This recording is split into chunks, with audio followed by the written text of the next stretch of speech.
Years after receiving a death sentence diagnosis of a brain tumor, Donna Blundred is still here, and she's still helping others too. She's now written her second book, Rise Above, Survivor or Thriver, and she's hoping to offer hope and encouragement to others in and after their fight.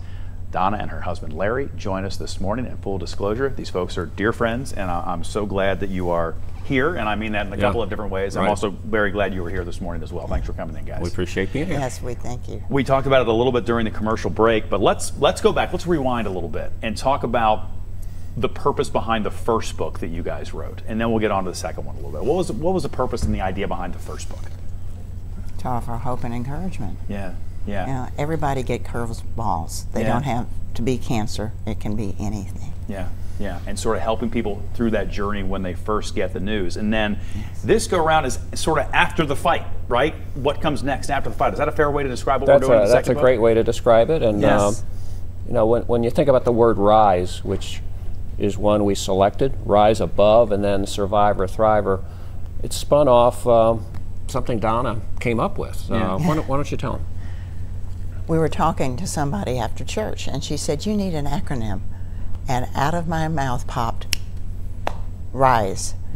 Resilience, increases, sustaining, energy. I love it. I love it. Well, and it's because it's one thing to fight the fight. It's another thing to figure out what you're going to do after. Because I mean, I would every once in a while, I would assume you just want to sit back and take a breath, don't you? Because I mean, you went through something that, I mean, thank goodness not a lot of us have ever had to experience, and hopefully we'll never have to experience. But people do have things that come up in their lives, and sometimes after you fight the fight, you just want to sit down. How do you find that energy to rise up and do the next thing? Take care of yourself. Yeah. You know, and don't let fear creep in and allow it to steal your energy. Yeah. There's an acronym for fear. False evidence appearing real. Yeah. And Larry, for you, and you're watching Donna go on this journey, and you're there every step of the way. That was your own curveball. You didn't have the physical diagnosis, but knowing that she was going to be going through this kind of challenge, that was the curveball you have to deal with. And how are you finding ways to thrive after the fight now? We're both helping others thrive. To address your question, we're helping others thrive. Yeah. So it's become a ministry. And thrivers are unique people. You're not born a thriver.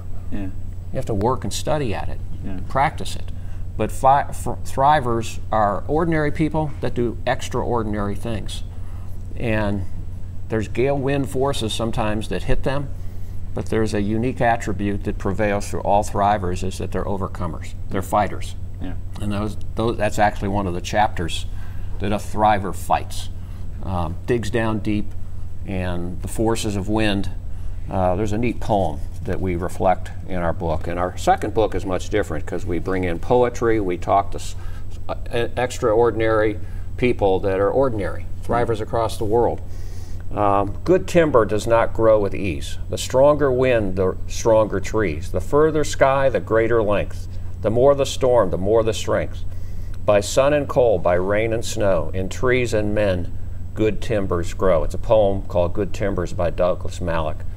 So we use a lot of different techniques in this book that are different. First book's more of a story. This is interviewing thrivers, looking at the hallmarks of a thriver. And each one of us has kind of our favorites. I think mine is IOR, not ROI. In the business world, we know what return on investment is. Sure. But a thriver invests in others. Yeah. It's in community. You know, you don't go to an island and thrive. Yeah. Well, guys, I'm so glad that you're doing well. I'm glad that you're reaching out and helping others who find themselves, whatever that curveball might be, getting past it and continuing to thrive. Just very, very quickly, because we have to get over to Tara for a look at weather. Best way to find the book. People are interested in finding right now, Joseph Beth. It's going to be in other local bookstores, and in the search bar in Amazon, type in Rise Above, Survivor or Thriver. That's the best way right now. Okay. It's been out a week. And of course, Staying Resilient When Life Throws You More Than a Curveball is also available out there, so you can buy both. There you go. Get a twofer. There it is. There you go. Hey, love you guys, and I'm glad you're doing well. Thank you.